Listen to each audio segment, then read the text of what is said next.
A alienação parental é um tema crucial.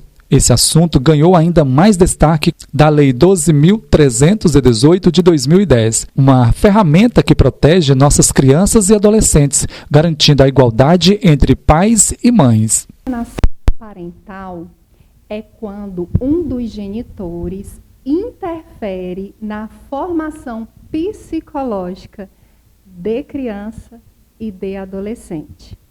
Por exemplo, tem pai ou mãe que interfere, impede a criança de ver o outro genitor.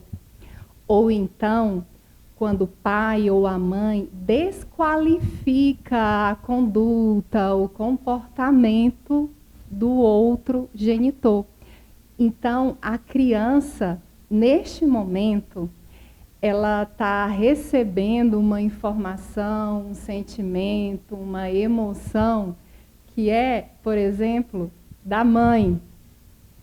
Então, esta questão de relacionamento que a mãe, neste momento, se encontra ferida por uma traição ou por um abandono, por um amor eterno que acabou, como forma de vingança, ela transfere para o filho. Então, a gente tem que observar este comportamento. E outra forma também de alienação parental não é só em relação ao pai ou à mãe. Pode ser também em relação aos avós, aos tios, porque é importante a convivência familiar dos filhos com a família do pai e da mãe. A advogada Aline Brito da Silva, especialista em direito da família, explica o conceito da alienação parental. Tem a lei 12.318 de 2010, que trata da alienação parental. Que quando você identificar, por exemplo, numa ação de divórcio, que está naquele processo de separação, divisão de patrimônio, com quem ficará os filhos, você procura o Poder Judiciário, que pode ser nesta ação de divórcio, seria incidental.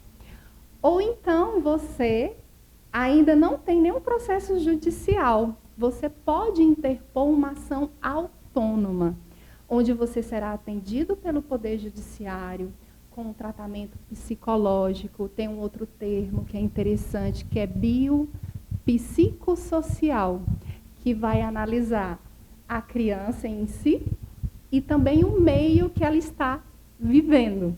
A advogada ainda destaca que a lei é uma ferramenta pedagógica valiosa, pois define claramente quais os comportamentos que configuram a alienação parental. Para configurar crime, nós temos que identificar se a conduta ele imputou uma calúnia ou um abuso sexual, que aí pode configurar crime no Código Penal, no Estatuto da Criança e do Adolescente.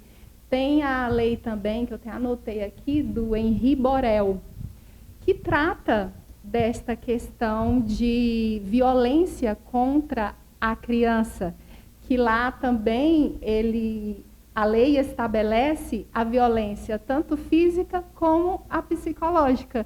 Então, se teve alguma medida de segurança, por exemplo, o pai tem que afastar do filho por alguma conduta inadequada.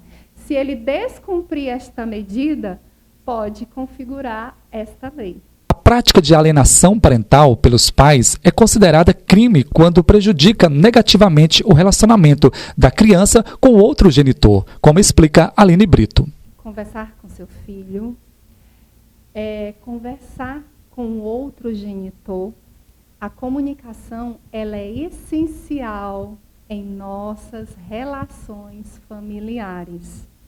Não conseguiu resolver?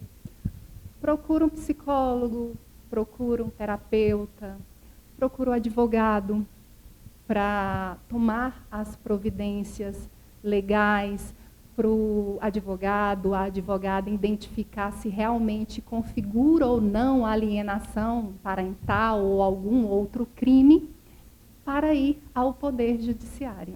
A falta de conscientização sobre a questão da alienação parental é um problema para toda a família, principalmente para as crianças e adolescentes envolvidos. Por isso, é importante ficar atento aos sinais. A advogada Aline Brito ressalta a importância de buscar apoio psicológico ou assistência jurídica diante da alienação parental, visando proteger o bem-estar emocional e psicológico da criança. Você tem que observar o comportamento do seu filho. Muitos apresentam depressão, ansiedade, isolamento. A criança que era festeira, alegre na escola, ela passa a ficar quietinha, tímida. Então, você deve observar o seu filho, essa mudança de comportamento.